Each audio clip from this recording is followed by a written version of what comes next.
श्री शिवाय नमस्तु भीम हर हर महादेव। स्वागत है आपका हमारे चैनल सनातन धर्म का संसार पर। दोस्तों, आप सभी लोग जानते होंगे कि 27 जून 2024 को है आषाढ़ महीने की षष्ठी तिथि, जिस दिन आप लोगों को 2 बेलपत्र और 2 फूल वाला नया उपाय जरूर करना है, जो कि पंडित जी ने अपनी अभी की कथा में यहाँ पर बताया हुआ है। जिस उपाय को करने के बाद दोस्तों आपकी जो भी मनोकामना होती है, जो भी दुख और परेशानी होती है, या जो भी जीवन में विषम परिस्थिति बनी हुई होती है, उन सभी चीजों से आपको छुटकारा मिल जाता है और आपकी मनोकामना जो है पूर्ण हो जाती है। पर दोस्तों, इस उपाय को करने के लिए पहले आपको इस उपाय को समझना होगा। ये उपाय नया है और जब आप कोई उपाय को अच्छे से समझते हो, उसके बाद करते हो, तो ही आपको उस उपाय को करने का फल अच्छा और बड़ा होकर मिलता है। और पंडित जी ने वैसे भी ये वाला उपाय नया बताया हुआ है, और नए उपाय का तो फल आप पहले से जानते ही हो, जल्दी और बहुत बड़ा होकर मिलता ही मिलता है। तो भाई, इस उपाय को आखिर आप लोगों को करना कैसे होता है और इस उपाय को करने में क्या क्या चीजों की आपको आवश्यकता पड़ती है, ये सारी जानकारी हम आप लोगों को इस वीडियो में बताते हैं। इसलिए पहले आप लोग इस उपाय को समझिएगा, उसके बाद ही में इस उपाय को आप इस विशेष दिन पर कीजिएगा। अब दोस्तों, इस उपाय में आपको क्या करना है, किसको करना है, कैसे करना है, ये सारी जानकारी हम लोग जान लेते हैं। तो सबसे पहले चीज दोस्तों, इस उपाय में आप लोगों को 2 चीजों की यहाँ पर आवश्यकता पड़ रही है। सबसे पहले जिस उपाय में ही आपको समझ आ रहा है कि 2 बेलपत्री और 2 फूल, 2 बेलपत्री और 2 फूलों की यहाँ पर आपको आवश्यकता पड़ने वाली है। पर उपाय को करने से पहले हमें ये जानना बहुत जरूरी है कि आखिर इस उपाय को करना किसको होगा, किस समय करना होगा और कहाँ पर करना होगा। तो देखो, यहाँ पर हम आपको इस बात का जवाब दे देते हैं कि इस वाले उपाय को 2 बेलपत्र और 2 फूल वाले घर में से किसी एक ही सदस्य को करना है। सभी सदस्य को करने की जरूरत नहीं है।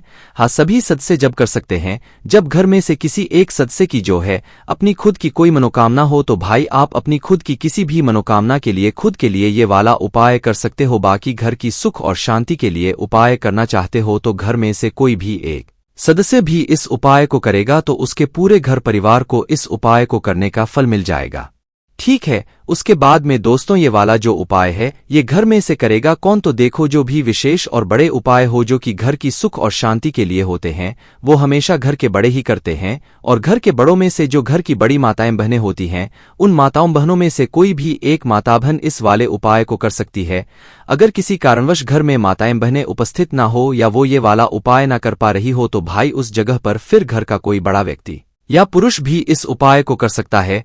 उसके पूरे घर परिवार को इस उपाय को करने का फल जरूर मिलेगा। ठीक है, इसके बाद में दोस्तों, इस 2 बेलपत्र और 2 फूल वाले उपाय को हमें करना किस समय है, सुबह के समय करना है कि शाम के समय। तो देखो, इस वाले उपाय को आप सुबह भी कर सकते हो और शाम के समय भी कर सकते हो, कोई भी दिक्कत वाली बात नहीं है। उसके बाद में जो अगली चीज निकल कर आती है वो ये आती है कि भाई, इस उपाय को हमें करना कहाँ पर है, क्या हमें घर पर इस वाले उपाय को कर सकते हैं। तो देखो, इस वाले उपाय को आप घर पर नहीं कर सकते हो। इस वाले उपाय को आपको भगवान शिव जी के मंदिर में जाकर ही करना पड़ेगा। तो ये सारी बातें आप लोगों को उपाय करने से पहले ध्यान में रखनी है। तो भाई, 29 जून को शीत मसौरा शीतलाष्टमी के दिन आप लोगों को उपाय को करने की तैयारी जो है करना है। आप समय चुन लीजिए कि आप इस उपाय को सुबह कर रहे हो कि शाम को कर रहे हो। आप कोई भी अपना एक समय चुनकर, क्योंकि इस उपाय को आपको एक ही समय पर करना है। सुबह कर लिया तो शाम को नहीं करना है, और शाम को कर रहे हो तो भाई सुबह नहीं करना है। पर मुख्य रूप से अगर आप पूछो कि भाई किस समय हमें उपाय करना अच्छा रहेगा, तो हम आपसे कहेंगे कि आप इस उपाय को सुबह के समय करोगे तो ज्यादा बेहतर रहेगा। बाकी शाम के समय करोगे तो भी कोई दिक्कत वाली बात नहीं है। जिन लोगों को सुबह काम है, भाई वो लोग सुबह उपाय ना कर पा रहे हो तो वो शाम के समय प्रदोष काल में उपाय कर सकते हैं। वहीं दोस्तों, अगर समय आप उपाय करोगे ना, तो जितना जल्दी हो सकता है उतना जल्दी उपाय को करने की कोशिश करना। ब्रह्मा मुहूर्त से लेकर 10, 11, 12 बजे तक कभी भी आप लोग उपाय को कर सकते हो। वही अगर शाम के समय की बात करें तो भाई, प्रदूषण शाम के 6 बजे से लेकर शुरू हो जाता है, जो कि अब रात 8 बजे तक चलता है। तो भाई, इस बीच में आप लोग अपना उपाय कभी भी कर सकते हो और इस उपाय को करने का फल जो है वो ले भी सकते हो। इसके बाद में दोस्तों, अब हम जानते हैं कि इस उपाय को करने की विधि क्या है और इस उपाय को हमें करना कैसे है। तो उससे पहले आप ये बात और समझ लो कि जो व्यक्ति इस उपाय को करेगा वही इस उपाय को करने की पूरी तैयारी भी करेगा है ना। तो आप लोगों को करना क्या है, उपाय के नाम में ही आपको दो चीजें समझ आ गई होंगी कि इस उपाय में हमें 2 बेलपत्र और 2 फूलों की यहां पर आवश्यकता पड़ने वाली है। तो सबसे मुख्य चीज उपाय की यही दोनों चीजें हैं। पर दोस्तों यहां पर हम आपको बता दें कि 2 बेलपत्री ये तो आप लोगों को लानी पड़ेगी है ना, किसी वृक्ष से तोड़कर लाओ या कहीं से खरीद कर लाओ। तो 2 बेलपत्री आपको उपाय में लानी पड़ेगी। अब बात करते हैं 2 फूलों की। तो दोस्तों ये जो 2 फूल होंगे ये कौन से होंगे, कौन से कलर के होंगे और किस चीज के होंगे? तो यहां पर हम आपको बता दें कि ये 2 फूल होंगे। पंडित जी ने बताया है कि ये दोनों फूल अलग अलग होंगे, जिसमें से एक होगा लाल फूल और एक होगा सफेद फूल, है ना, दोनों ही अलग अलग होंगे। अब दोस्तों लाल कलर के जितने भी फूल होते हैं जो शिवलिंग पर चढ़ते हैं, उनमें से कोई भी एक फूल आप लोग लाल कलर का लेकर आ सकते हो।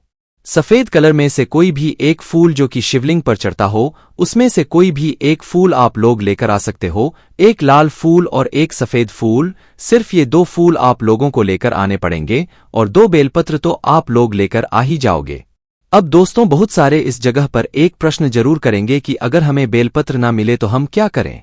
इस चीज का जवाब हम आपको वीडियो के आखिरी में देंगे, पर उससे पहले आपकी कोशिश यही होनी चाहिए कि आपको बेलपत्र खुद से मिल जाए, खुद के परिश्रम से मिल जाए। खरीद कर लाओ, तोड़कर लाओ, कहीं से भी लाओ, पर खुद लेकर आ जाओ। उसके बाद में दोस्तों जैसे ही आपकी ये उपाय की सामग्री तैयार हो जाती है कि हम सीधा उपाय की सामग्री लेकर उस भगवान शिव जी के मंदिर पहुंच जाए, उपाय कर ले। नहीं, ऐसा बिल्कुल भी नहीं है।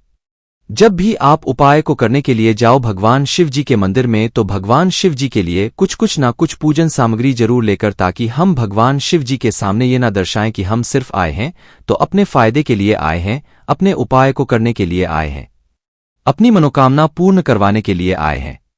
तो इसीलिए दोस्तों आप जब भी उपाय करो 2 बेलपत्र और 2 फूल वाला। विशेष रूप से शीतलाष्टमी के दिन, मशहूर शीतलाष्टमी के दिन तो भी आप अपने साथ में, जैसे सुबह उपाय कर रहे हो तो भाई अपने साथ में कम से कम 1 लोटा जल जरूर लेकर जाना। 1 लोटा जल के अलावा जो भी पूजन सामग्री है वो लेकर जा सकते हो, उसमें कोई भी दिक्कत वाली बात नहीं है। वहीं अगर शाम के समय प्रदोष काल की बात करें तो भाई उस समय भी आप लोग जो है 1 घी का दीपक जा सकते हो। शाम के समय आपको जल लेकर जाने की जरूरत नहीं है। वो जो घी का दीपक होगा वो आप लोग आटे का लोगे वो भी चलेगा, मिट्टी का लोगे वो भी चलेगा। उसके अंदर जो बत्ती रखोगे वो रखोगे आप लोग गोल बत्ती रखोगे। उसके बदले इसके अंदर जो चीज डालोगे वो डालोगे शुद्ध देसी गाय का घी। देखो उपाय को करते समय भगवान शिव जी के मंदिर में जो भी दीपक लगाओ वो शुद्ध देसी गाय का घी का ही लगाना, इसके अलावा और किसी चीज का मत लगाना, वरना उपाय का जो फल है या भगवान हमसे ज्यादा प्रसन्न नहीं हो पाता। तो शुद्ध देसी गाय का घी अपने घर में हमेशा थोड़ा सा रखा करो, जो कि कार्यों में या पूजन में या उपायों में हमें काम आ सकें। तो दोस्तों इन सभी चीजों की तैयारी करके, उपाय की सामग्री की तैयारी करके, पूजन की सामग्री तैयार करके, आप चाहे उपाय को सुबह कर रहे हो चाहे शाम को कर रहे हो, आपको अपने घर से भगवान शिवजी के मंदिर के लिए निकल जाना है। सुबह उपाय करो चाहे शाम को करो, विधि एक ही रहेगी, उसमें कोई भी बदलाव नहीं रहेगा।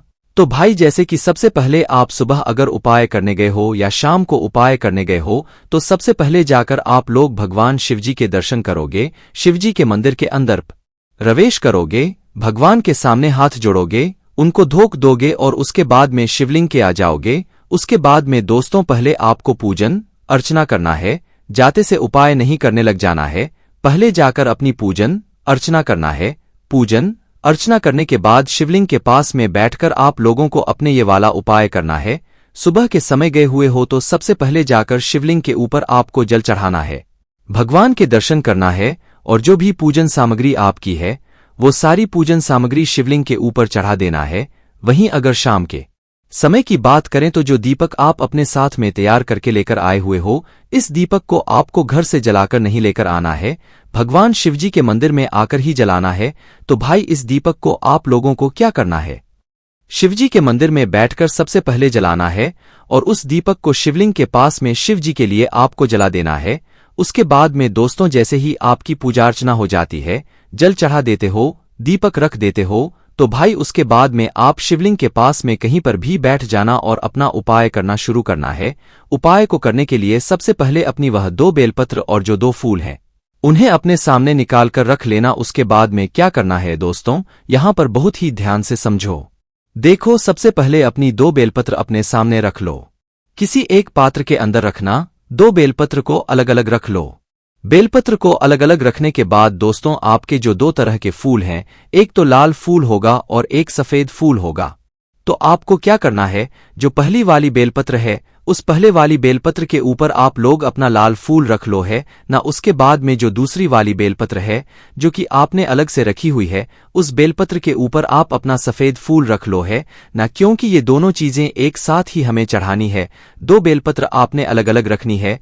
एक बेलपत्र पर लाल फूल रख लिया और एक बेलपत्र पर सफेद फूल रख लिया है ना। तो आप क्या करना है, आप लोगों को सबसे पहले आप जो है अपनी लाल फूल वाली बेलपत्र जो है, मतलब जिस बेलपत्र पर आपने लाल कलर का फूल रखा हुआ है, उस बेलपत्र को उठा लो और उठाने के बाद क्या करना है, आप लोगों को इस बेलपत्र को शिवलिंग के ऊपर जो माता अशोक सुंदरी जी का स्थान होता है वहां पर इसे समर्पित करना है। माता अशोक सुंदर जी का जो स्थान होता है वो जलाधारी के बिल्कुल बीचों बीच में होता है। तो उस स्थान पर आप लोगों को अपनी है लाल फूल वाली जो बेलपत्र है इसको समर्पित करना है। डंडी का जो बेलपत्र का मुख होगा, डंडी का जो मुख होगा वो जलाधारी की तरफ होगा जहां से जल बहता है नीचे गिरता है ना। तो लाल फूल वाले बेलपत्र को आपको माता अशोक सुंदर जी वाले स्थान पर जलाधारी के बिल्कुल बीच में समर्पित कर देना है। उसके बाद में जो आपकी सफेद फूल वाली बेलपत्र है, मतलब जिस बेलपत्र के ऊपर आपने सफेद फूल रखा हुआ है, उस बेलपत्र को आप लोगों को आप उठाना है। उठाने के बाद इसको आपको भगवान शिवजी की शिवलिंग के ऊपर इसे समर्पित करना है। जो सफेद फूल वाली बेलपत्र है ना, इसमें जो बेलपत्र की डंडी का मुख होगा वो आप अपनी तरफ करके समर्पित कर सकते हो। कहां पर, शिवलिंग के ऊपर। तो सफेद फूल वाली बेलपत्र आप लोगों को शिवलिंग के ऊपर समर्पित करना है। जैसे ही आप लोग ये दोनों बेलपत्र समर्पित कर देते हो अपने अपने जगह पर, उसके बाद में भगवान से आपको हाथ जोड़कर प्रार्थना करना है। वह मनोकामना बोलना है जिसके लिए आप लोग अपनी यह वाला उपाय कर रहे हो, या दुख और परेशानी के लिए कर रहे हो तो वो बोलना है, या किसी भी विषम परिस्थिति के लिए अगर उपाय कर रहे हो तो अपनी वह विषम परिस्थिति के लिए आपको भगवान से प्रार्थना करना है। बस दोस्तों यहाँ पर यह वाला उपाय पूरा हो जाता है। उसके बाद में 2 मिनट श्री जाप करके भगवान को दुख देकर वहां से उठ जाना और आप लोगों का यह वाला उपाय यहाँ पर पूरा हो जाता है। ठीक है, उसके बाद में दोस्तों जब आप लोग उपाय को करने के लिए पहुंच जाओ एकदम से और आप लोगों के पास बेलपत्र ना हो तो उस जगह पर आप लोग एक काम कर सकते हो, पर पहली मुख्य कोशिश आपकी यही होनी चाहिए कि आपको खुद से बेलपत्र मिल जाए है ना। अगर ना मिले किसी कारणवश तो आपको क्या करना है, भगवान शिवजी के मंदिर में से ही शिवलिंग के ऊपर से ही 2 बेलपत्र को अच्छी वाली को उठाना है और उनको धो लेना है। ठीक है, पहले उनको धोना जरूरी है ना। 2 बेलपत्र को उठाकर उनको धोकर फिर आप इन 2 बेलपत्र को अपने उपाय में प्रयोग कर सकते हो, पर पहली मुख्य कोशिश आपकी यही हो कि भाई आप खुद से बेलपत्र लेकर आ जाओ है ना। अगर नहीं ला पाए हो किसी कारणवश बहुत कोशिश करने के बावजूद भी, तो उस जगह पर आप शिवलिंग के ऊपर से 2 बेलपत्र उठाकर उनको धोकर अपने उपाय में प्रयोग कर सकते हो। बस दोस्तों यहाँ पर ये वाला उपाय पूरा हो जाता है। इस उपाय को करने के बाद आपकी जो भी मनोकामना होगी, जो भी आपकी दुख और परेशानी होगी, या जो भी विषम परिस्थिति होगी, उसका समाधान आपका बहुत ही जल्दी हो जाएगा। आपकी मनोकामना भी बहुत ही जल्दी यहाँ पर पूर्ण हो जाएगी, क्योंकि ये उपाय अभी का ही है, 1 ही दिन पहले का ये उपाय है, इसलिए आप इस उपाय को जरूर करके देखना। बाकी दोस्तों अगर इस उपाय को करने में आपको कोई भी दिक्कत, समस्या, परेशानी आती है तो उसे आप हमसे कमेंट करके पूछ सकते हैं। श्री शिवाय नमस्तु भीम, हर हर महादेव।